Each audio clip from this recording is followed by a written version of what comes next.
Hello and welcome to A Life of Creation. My name is Chad and I'm the host of this channel. Today we're talking to Sef Idle, who owns Simple Records, Simple Studios, is a very talented singer-songwriter and a big part of the Boise, Idaho independent music scene. If you like what you've been hearing so far, please like and subscribe and hit that notification button to know when I release new videos. All right, let's get into it.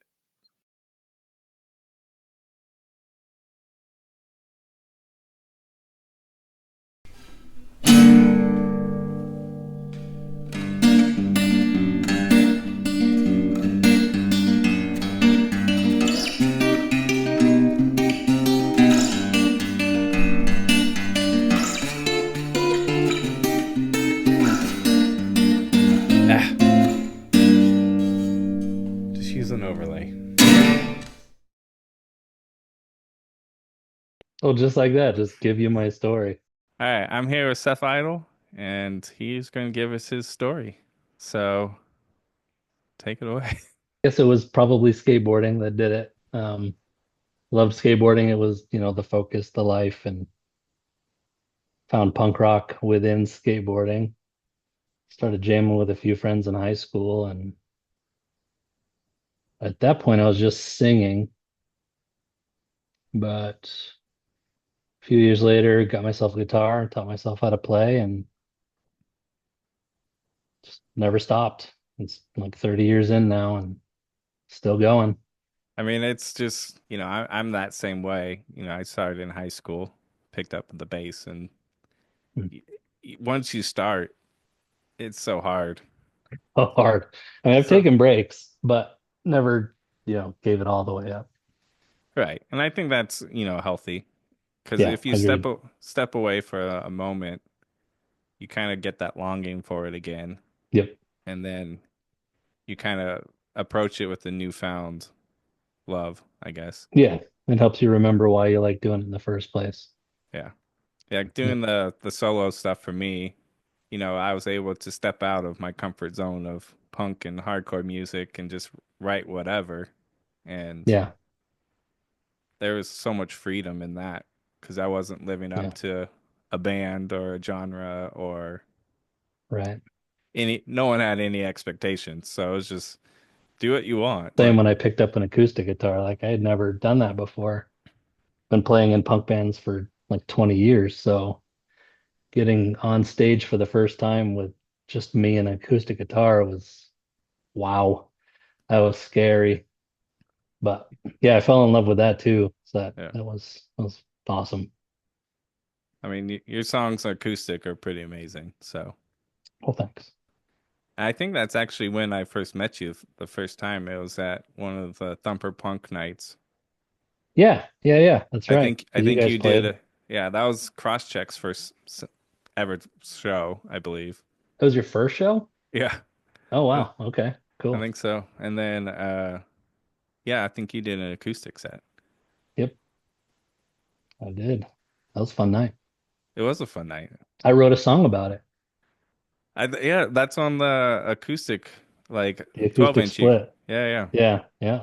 I was like, I was a part of that night. Yes, you were. Small part, but it was cool. Yeah, But I mean that was cool because I met you for the first time. We met a lot of the Thumper Punk people for the first yeah, time that night. And it was like we were the new guys right. I and do remember that now. Yeah, it was just like what are we doing here? And then it just was fun. Like everyone was cool and we just had a good yeah, time. yeah. It was a very cool night. Yeah. I wish, Crosscheck did more, but it ran its course and it was fun. Hmm. Fun while it How long lasted. did you guys play after that? I mean, I feel like we practiced probably for like a year or two before we actually played that show. Oh wow. Because I think we just had no real ambitions and we're just writing music and playing and having fun. And Yeah, at that point, none of us were super plugged in any scene. So it was just kind of, um, I didn't know who to talk to about getting shows, right. So it was just like, well, we'll get there when we get there, I guess. But I think that in the long run, that kind of helped us because our first show we were kind of tight. At Yeah. least I felt like we were tight, Yeah, and you guys were great. so it's just kind of like we already felt like a well-oiled machine before we even played, Nice. and that usually wasn't the case for my band. So it was a good change. Nice. But I think we only lasted a few years, Okay. maybe. How many you guys put out a full length with Thumper Punk? Yeah, full length with Thumper Punk, and then we were supposed to do a split with the band 2 Minute Minor from Oh yeah, Chicago, yeah. and so we went and recorded 5 songs to do a split 7 inch, and then like last minute they're like, "Yeah, we can't do it." So Oh, we bummer. recorded 5 songs. So we just did like a digital release. Sure. So it's on Spotify, but that's about it. Cool. Because we wrote 5 songs to be on one side of a 7 inch, so it's like 5 minutes, I was gonna say, were they like 30 seconds long? pretty much. I think our longest song was maybe 2 minutes, and then the rest somewhere I think were 30 seconds. Nice. So it was fun. Punk rock. Yeah, it was like a challenge because they're like we want to do 5 songs each, but you have 5 minutes. Hmm. So it was kind of a fun constraint to kind of figure out how to make a cohesive album out of that. Putting a puzzle together. Yeah. Yeah, it Yeah, was a lot of fun. cool. I wish the 7 inch happened because that would have been my first ever like vinyl pressing. Mm, that And would have I've been cool. and I've still yet to be on vinyl. Oh, That was my one shot. it's not over. No, yeah, I mean, there's always opportunities. Yeah, And that's the beauty of what we do. It's kind of like I know you kind of created your own record label right. in order to just kind of put out your music, right? Yeah. Well, I just want it was to do that and to like I just saw a gap in the local scene Right. and just kind of wanted to do something to bring a lot of us that were similar just together, just to kind of have a home base sort of to Right. put stuff out. Yeah. And how many bands do you have on that Simple Records now? I'd say 7 or 8 artists right now, Oh well, that's a which pretty is good roster. plenty to keep me busy. Yeah. So are you helping book shows and stuff, or are you just helping kind of with like the releases? I mean, I have, but I don't know, the scenes here, like pretty much everyone does it themselves. But with the group of us, like if someone sets up a show and they need a couple other bands, they'll be like, "Hey, we're playing this. You guys want to jump on it?" Like we kind of help each other out. Right. It's like a collective. Right. I mean, being from California, you know, there's so many like music scenes here. Hmm. Is there a lot of music scenes, or is it kind of like the independent music scene is everyone is a part of it because it's kind of a smaller city? Wow, that's a tough question because I don't know if you've heard of Tree Fort Music Festival. Mm-mm. It's a pretty big festival they put on here in Boise. Very indie, but not punk. Like there's a huge scene, like indie. I don't even know what else to describe. It's just like the popular folky, Right. hipstery stuff. But the punk scene's very small. Right. Um, so there, we have our little punk scene, and that's really all I know. I couldn't answer the question for any other scenes. Right. Yeah, I feel like, I was mostly part of the punk or hardcore scene, and it Hmm. it seemed so big and inclusive, but then you like go to, a big venue out in LA or something, and you're like, whoa, Right. my scene is very small. Yeah, yeah. I know what you mean. But it's also you can feel at home and you can be actually impactful in those scenes, where those big scenes, unless you're a big fish, you know, your impact is Totally. pretty minimal. Yeah, totally. And I mean, you at this point, I would probably consider yourself a veteran as far as, I mean, you've been in bands for years and played a Yep. lot. Yeah. So, at this point, do you see yourself as more of a, I'm at to that point where I can give back to the scene and just kind of help foster kind of the younger generations? Yeah, that's kind of the goal, right? Okay. Like I started the studio, started recording bands, and like the first person that I signed to the label, Kid Catapult, was someone that I was playing acoustic shows with a lot. And he wasn't putting out music because, studios are expensive. He had a newborn kid at home and, he was trying to survive. And he was actually the one that threw the idea at me as a joke. And then after we recorded his album, I was kind of like, wow, maybe I should try doing that. Right. And then yeah, that's kind of what I wanted to do is just help like support other people. And they say I don't know how to put stuff out digitally. Well, let me show you how to do that or take care of it for you or things like that. Right. Yeah. I feel like, I wasn't a part of the thumper punk world for very long, but Hmm. I feel like David was kind of that way. Like just Yeah, he just totally. really wanted to help people be able to put out music. Yep, absolutely. And even being a part of the that label for, a short amount of time, it was like I don't think labels work like that in most places, you No, know, where they no, actually they don't. are there to help you and, if you need help doing this, let me show you or I'll just do it for you. His contract was basically a handshake and Right. that I'll put out this album if you want to do more, cool. If not, cool. Just I want your music out there. Hmm. It was pretty refreshing, just to Yeah. find people in that world. And I mean, that was also how I got introduced to you because of Yep. that. And then I think I reached out to you because I started my solo project and did acoustic stuff. And I knew you Right. had done acoustic stuff. So I'm like, I don't know what I'm doing. Help me out. And you did, you were very helpful and Cool. you, Good. turned my songs into something bigger than I thought they could be. So No, they're great. I think I saw that in you as well. Just like you're there to help people and Yeah. kind of, Well, I mean, to be honest, I probably learned that from David.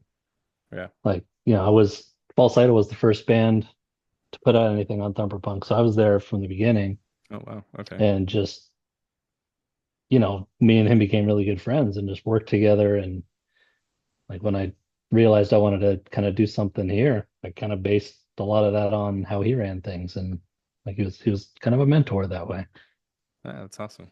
I didn't realize you guys were the Yeah. first band. Yeah. That's cool. Yeah. Yeah, that was a fun band. I I liked never, it. yeah. Um, you were in that band, and what other bands were you in? Because I think you did a couple others after False Idol, right? After False Idols, when I kind of did the acoustic thing, did that. Well, so False Idol kind of stopped in 2014, but me and a couple of the members kind of kept doing studio stuff with as False Idol for Okay. probably another 5 years. So that was my punk outlet. And then I did the acoustic thing for a long time. And then Broken Hipster is really the next band that I was in after that. Okay. Yeah. I thought you were in a couple other thumper punk bands. No, But maybe I think I may have just saw your name, but maybe you just kind of helped do something with them or something. I don't maybe. know. I mean, you Oh, probably that's true. Okay. All right. I take that back. You're right. Because I did the B-Listers project with Donovan. okay. Um, I had another one in my head and I just totally spaced it. The old timers or something. Well, so that was Donovan and Dave, and they lived in South Africa and the UK. And then I mixed and mastered their stuff. Okay. So I did do a lot of studio work for Thumper Punk bands and Right. artists. So Okay. So that's probably why I just feel like I saw your name and everything. it was in a bit there for a while. Yeah, Yeah. it was So, fun. so yeah, B listers. Okay. Yep. And that was the other crazy thing. I when I thinking about it, like thumper punk had bands like literally around the world. Oh yeah, it was awesome. That wasn't something I really fully grasped until, I get some of those like label update emails. And I'm just like, wait, what?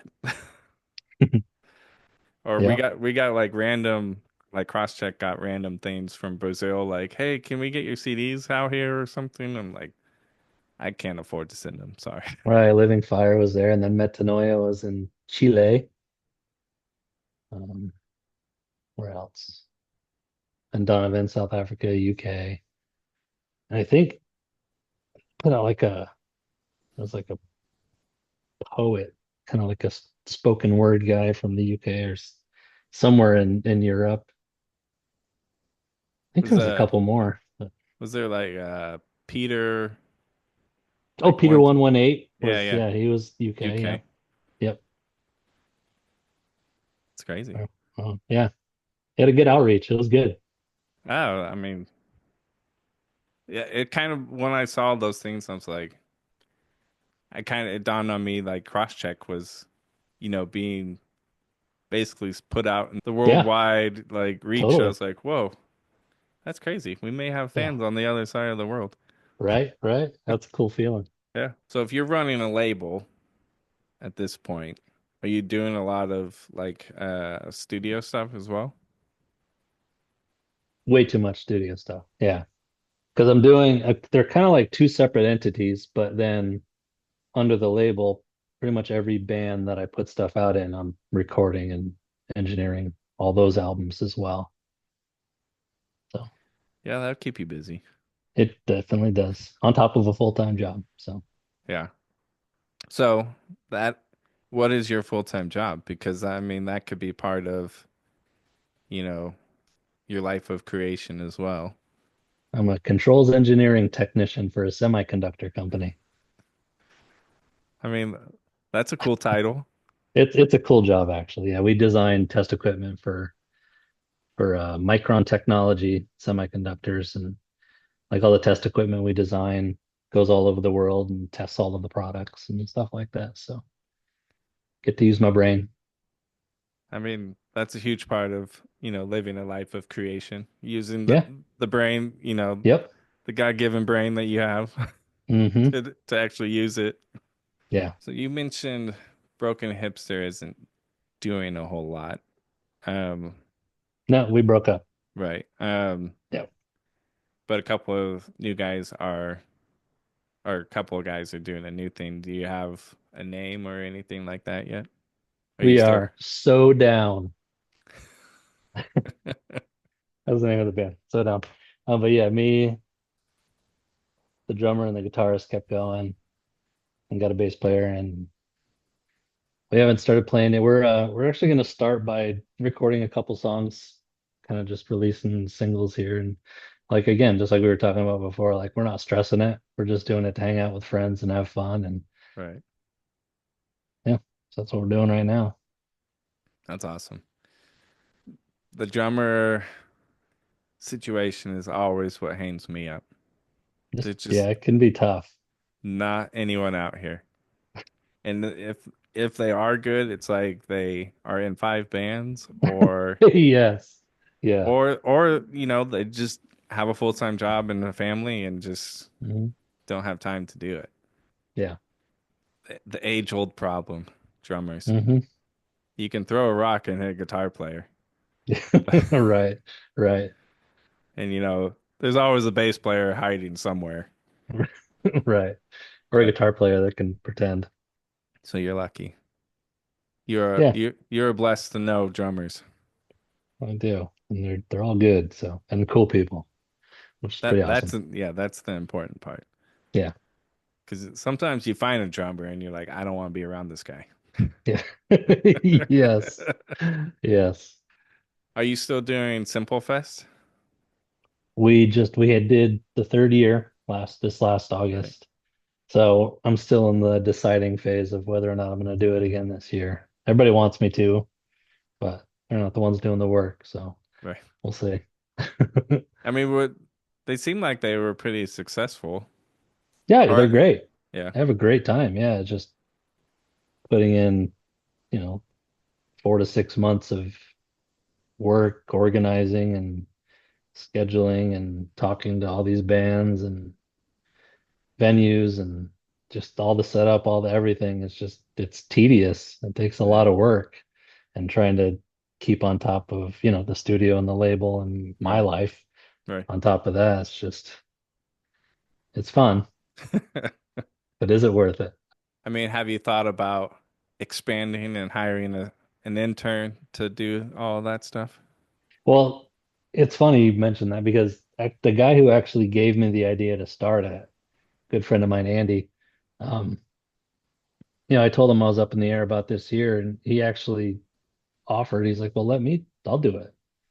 So there's a good chance if I say no, he'll just take it and kind of Do do it. it. Yeah. Do So it anyway. keep it rolling, Yeah. which would be very cool. Like I'd love to see it happen again. I just can't invest that much time into it, or I haven't made that decision yet. But Right, right. Not being a, you know, overly organized or um a great planner myself, I could see that being a hard task to mm, get wrap my head around. even for us organized types, it's still a lot of work. Yeah. Yeah, you Yeah. showed me that app you use to, schedule and plan things, and I used it for about a week and I was like, ah, this is too much. I did give up on that one. That one was, yeah, it worked great for a while, but I remember that one.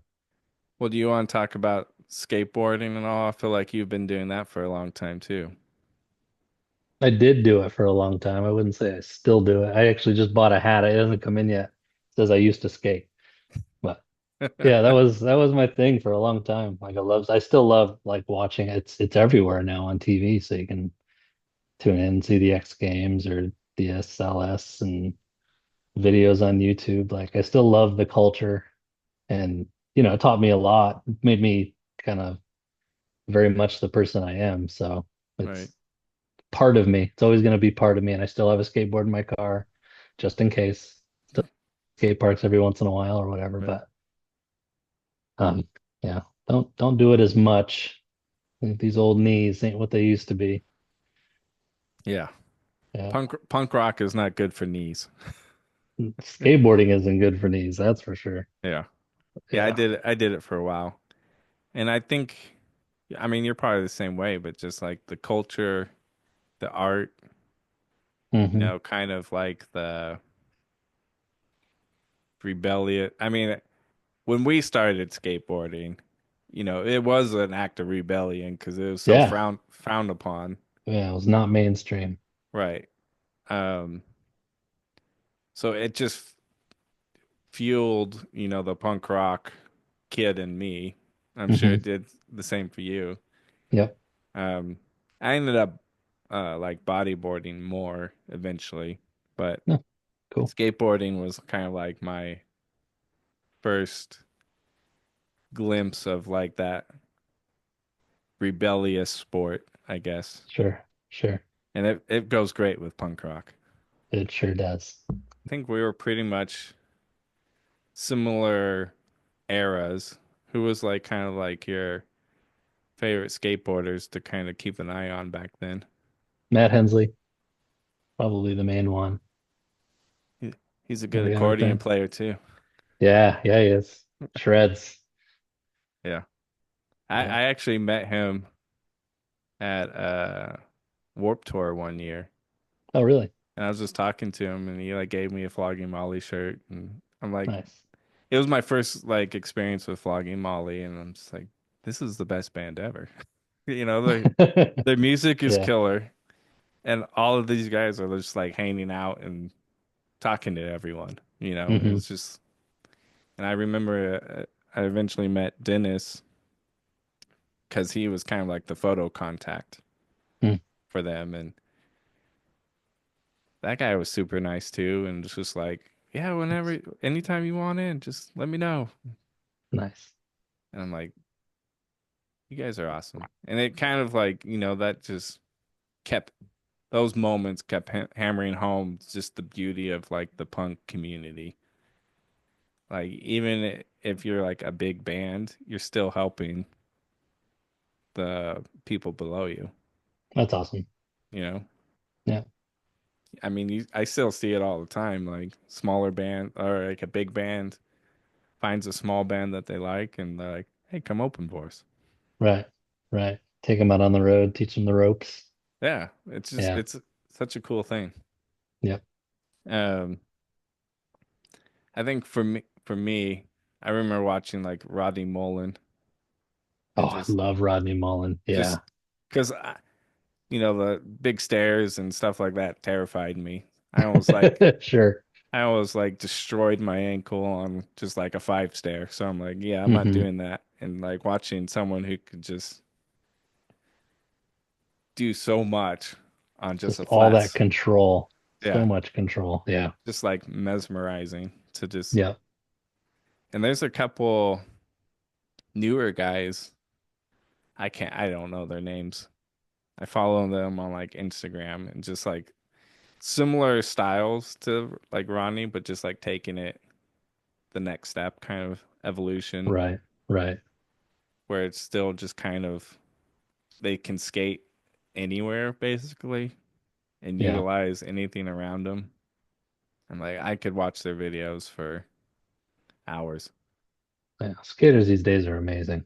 They've taken it to a level I thought couldn't exist. It's just so fun to see. I think it was my oldest son. He was reading a book. I think it was like one of the Magic Treehouse books or something, and Mhm. he's like, "Dad, do you know like think like Tony Hawk or something?" I'm like, "Yeah." He's like, What did he do?" He's like, "He was a skateboarder. He was a really good skateboarder." And he's like, "Did you know that he made enough money skateboarding by 14 to be able to buy a house?" Because it was like one of those little like factoids in the back. I'm like, Sure, sure. I, I didn't know that, but he's made a lot more money since then too. Yes, he has. Yeah. Just, I mean, the impact that he's had. Oh my goodness. Oh yeah, I just watched a documentary on pretty much him and how different the whole skate culture is in society just because of him. Or because it was the Tony Hawk Pro Skater video game documentary.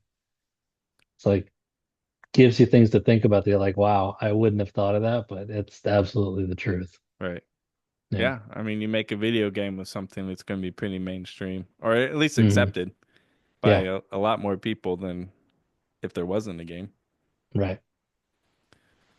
Maybe Street Fighter 2 and Mortal Kombat are why we have UFC fighting now.